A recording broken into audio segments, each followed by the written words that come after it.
যে পরিমাণ স্বামীর প্রতি অশ্রদ্ধা, অসম্মান, কটুবাক্য, সম্মানহানি, গায়রতের খেলাফ কাজ করার যা দৃষ্টান্ত আমাদের সামনে আছে। একটা মেয়ে যে স্বামীর সম্মান বোঝে না, সে কিসের স্ত্রী? একটা মেয়ে যে স্বামীর সম্মান বোঝে না, সে কিসের স্ত্রী? সমস্যা, আমি পারিবারিক জীবন নিয়ে আমার ভিতরে এত কথা জমে আছে, এটা বলতে গেলে আমার 3 ঘন্টা সময় লাগবে। কেন এত বেসবর? কেন এত আনুগত্যহীনতা? কেন?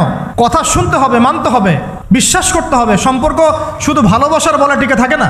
সম্পর্ক টিকে থাকে একে অপরের বিশ্বাসের ফলে, একে অপরের শ্রদ্ধাবোধের উপরে, একে অপরের সম্মান বোধশক্তির উপরে। এগুলোর উপর সম্পর্ক টিকে থাকে। যদি ওরা ক্ষমা চাইতো, আমি মাফ করে দিতাম। যদি ক্ষমা চাইতো, আল্লাহর কসম মাফ করে দিতাম। ক্ষমা না আছে, উল্টা তারা মিথ্যা প্রোপাগান্ডা চালিয়েছে। কাবা ঘরের গেলাফ ধরে কানলেও আপনি আমাকে যে মিথ্যা অপবাদটা দিয়েছেন, এটা মাফ হবে না যতক্ষণ না আমি মাফ করছি।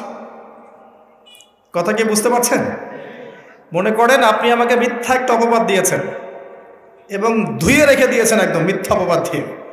যতক্ষণ আমি আপনাকে মাফ না করছি, কাবা ঘরে গিয়ে গেলাফ ধরে কান্নাকাটি করলেও এই পাপ মাফ হবে না ইনশাআল্লাহ।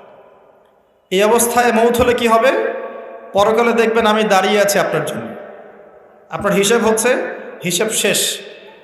আপনি সালাত, সওম, হজ জাকাতে নেকি নিয়ে উঠেছেন, কিন্তু দেখছেন আমি দাঁড়িয়ে আছি, আমার মতো আরও 10 জন দাঁড়িয়ে আছে। ওই 10 জনকে আপনি গালি দিয়েছিলেন, অপবাদ দিয়েছিলেন, তাদের গীবত করেছিলেন, তাদের সম্পদ বা সম্মানের হানি করেছিলেন। এখন কিয়ামতের মাঠে আপনার নেকি দিয়ে এই ঋণ শোধ করতে হবে, অন্য কোনো অপশন নাই। আবগাদুল হালাল তালাক, বিশ্বনবী বলেছে পৃথিবীতে সবচেয়ে নিকৃষ্ট হালাল কাজটা হচ্ছে তালাক। বলেন তো তালাক দেয়া কি হালাল না হারাম? না, হারাম না, হালাল। হালাল বনিবনা হয় না, কোনোভাবে কিলাইও রাখা যায় না। কি করবে? তালাকে যাইতে হবে, ডিভোর্সে যাইতে হবে। কিন্তু অনেকগুলো স্টেপ পার হয়ে আমরা এক ধাপেই তালাক দিয়ে দিই, এক লগে 3 তালাক।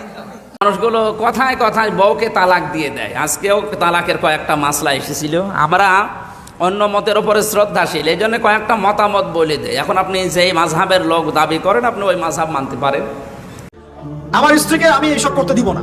ওর ক্ষমতা আছে, করবে, করলে ওকে আমি তালাক দিয়ে রেখে দেব, শেষ, সোজা কথা। ও আমরা এইভাবেই কথা বলি বাসায়, এক কথায় চলবা, এক কথা উঠবে, এক কথায় বসবা, দ্বিতীয় কথা যেন বলতে না হয়। একদিন একটা ইস্যু নিয়ে মানে ঝগড়া তুল কালাম হয়ে গেল। আমি রাগ কন্ট্রোল করতে পারলাম না। বলছিলাম যে হাত মোজা ভালো করে পড়তে। হাত কথা বলার সময় দেখেন, যদি আমি হাতে উঁচু করি দেখা যায় এতটুকু। আমি বাসায় গিয়ে বলছিলাম যে হাত মোজা খুব ভালো করে এই পর্যন্ত পড়তে। এইটুকু নিয়ে মনে হয় আমি 10 মিনিট ছাড়িয়ে দিয়েছি, মানে বকা দিয়েছি আর কি। একদম মাথা নিচু করে শুনছে, একটা কথা বলেনি। তাহলে কথায় কথায় জিজ্ঞাসা করলো আপনি তালাক দিয়েছেন কেন? আজ 3 দিন বিয়ে হয়েছে। এই বিয়ের 3য় দিনে আমার শুধু ফেসবুক চালায়। তো বউকে আমি কড়াভাবে বললাম যে আমার সাথে থাকতে হলে ফেসবুক চালাতে পারবা না, আর যদি ফেসবুক চালাও তাহলে তোমার আমি তালাক দেব। রাতে দেখলাম যে ফেসবুক